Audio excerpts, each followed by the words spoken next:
Co-Carnage, early thoughts on Lords of the Fallen. I'll talk a little bit about it. You know what? I'll look at this. I'll talk about it myself, too. Hi, everybody. Co here with a very early thoughts video on Lords of the Fallen, the reboot.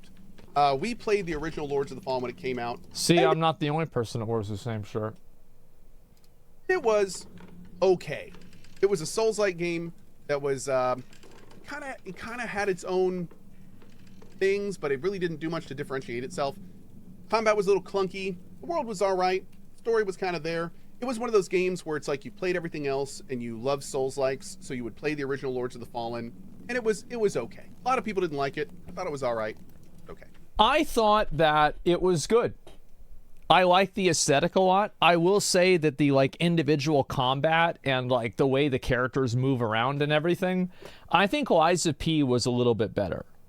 In terms of like fighting and like how it felt to hit things, Liza P was a little bit better. I know the original. No, I understand that. I'm talking about the game that just came out. Now, however, there is the Lords of the Fallen reboot. It is essentially a Souls. I heard bad things about the original too.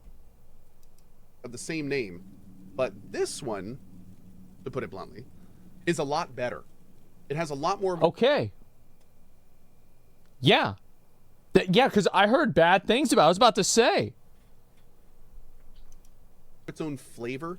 It has some very interesting weapon mechanics. There's lots of different kind of standard classes, but they all kind of work in the game world. The combat feels weighty, a little clunky. I think I'm going to replay the game again off stream. Like, or at least replay the demo part that they wanted me to play. I'm going to replay it off stream and maybe do it with like a dexterity build or something like that. Because I thought it was really fun. Which is okay for Souls-like. It doesn't need to be like a Ninja Gaiden. It's got that kind of like weightiness to it, which is nice. The world is beautiful. The music, when it's there, has been pretty good. Been enjoying that as well. The characters are fully voice acted.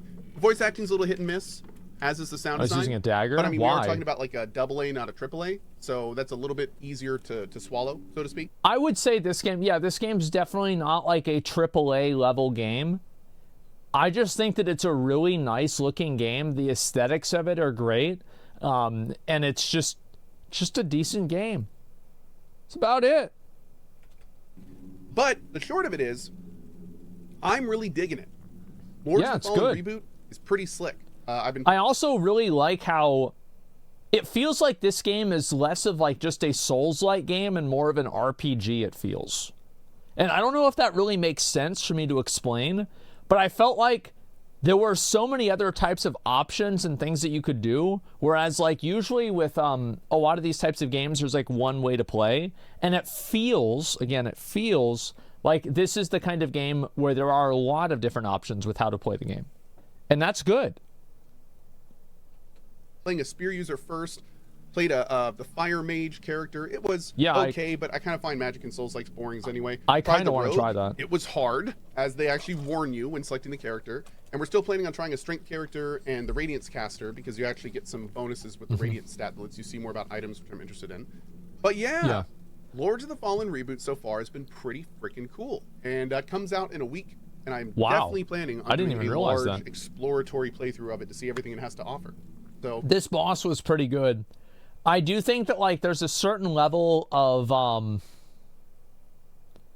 like spectacle that this boss, like for example, I compared this boss with like the Crucible Knight, the first Crucible Knight that you fight that like, you know, has the wings and everything. I feel like the Crucible Knight kind of has like a little bit more of a it kind of feels better, but I think this was a really good attempt. Yeah, hope you enjoy it too. I do want to mention at the end of this video, though, that there are some hit and miss performance issues. My performance has been okay, but it's those kind of weird situations where the game will probably be running at like 120 FPS for most of the time, but then you'll turn the camera real quick and it'll hitch a little bit, or you'll come out into an open area had that and problem kind of stutter for a second. So most of the time, performance has been fine, but there are definitely some little kinks that they need to work out. Yeah. Anyway, hope you enjoyed this thoughts video. We'll be making a more... Yeah, I had a really bad problem with like rendering the what do you call it? Like rendering the cinematics. They would get like super laggy. More thorough one when I actually get to play the full game. And hope this helps you get a little peek into what we're thinking. See you at twitch.tv/CoCarnage. Thanks for your time. Bye-bye. Yeah, I mean, I feel like just in general, I actually had a lot of fun playing this game. Like, for me, I feel like the Umbral Realm can be kind of annoying to deal with, but I think that's kind of the way that it's designed. And, like, I'm going to try to at least be a little bit more flexible with, like, not getting, like, super frustrated about stuff whenever I play a game, which probably won't happen, but I try to go into it with an open mind. And, yeah, I found it to be a very interesting take on things. Yeah, I saw a video. What's this here? Oh, it's whatever. It actually pronounced it correctly. Yeah, only this time. I think it's cool and unique. Yeah, exactly. It's part of the game. Yeah, exactly. It is part of the game, and I will try to at least, play the game. But, again, I just feel like this game has a lot of these, like, different ways that you can approach combat that I feel like they're more accessible than they are in, like, a lot of the Dark Souls games. And maybe that's just because I never really tried to in the Dark Souls games. But, like, with this game, I felt like, yeah, maybe I can use a ranged attack or something like that. And I'm glad to see that. It's interesting. So I'm curious to see kind of how this game is going to do whenever it comes out. But, yeah, I did enjoy it. There are obviously things that I wasn't really a big fan of. I think that the only thing that I wasn't, like, let me think if there's anything I really didn't like about the game. I think the only actual criticism that I have for the game is that I felt like the targeting of different mobs, like the lock-on, would swap too fast. Like, I would be constantly disoriented by my lock-on swapping just because I moved a tiny little bit. But other than that, I think the game was pretty good. The big boss that I fought, like the, what was it, like Conscriptor of Flesh or some shit like that, he kind of has like the big boss problems that some of these games have, where it's like you can't really see what they're doing because you're up close to them. So it's like maybe I should play something ranged, but I feel like if I did that, I'd just be a pussy. Congregator of Flesh, yeah, exactly. Field of view is bad? Yeah, if I had a larger field of view, I think it would be better. And I think also the field of view is more important in this game because you're more likely to get ambushed whenever you're in the Umbral Realm from mobs that are behind you. So, like, yeah, a larger field of view would be really nice if they ever patched that in. But otherwise, yeah, I thought this game was really fun. Thoughts on the sound? I didn't really care about the sound that much. Like, it wasn't... I heard a lot of people say negative things about the sound.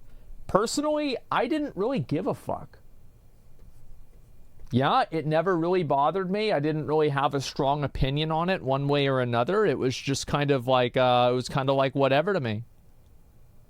You gotta buy this or Liza P, what do you do? Would I rather buy this or Liza P? I mean, I can't really compare because I would want to buy this because I already beat Liza P, you know what I mean? So it'd be kind of weird, like, which one would I rather do? Well, I mean, I'd obviously rather do the one that I haven't done before. So, I'm trying to think. Yeah. This, I mean, Liza P was a good game. I just felt like it had so many mechanics in it that were just, like, unnecessarily hard and frustrating. Like, I didn't like the bosses in the game. I thought they had, like, a lot of cheap attacks, and the difficulty that they had was kind of artificial, if that makes sense. But, yeah, otherwise, I thought it was good. This game definitely is easier, which I don't really think that, again, easy and good are not the same thing, or easy and bad, or hard and good, not the same thing. But, yeah, I think it just depends. How'd you compare first few hours of Liza P to the first few hours of Lords of the Fallen? The first few hours, I feel like I had more options in Lords of the Fallen than I did in Liza P. Like, I think that's the best way I can describe it, as I had more options, and I think also the fact that I was able to fight more humanoid-sized bosses in Lords of the Fallen probably made it seem more enjoyable. But yeah, that's pretty much the main thing. But yeah, I think that was a pretty good little summary there.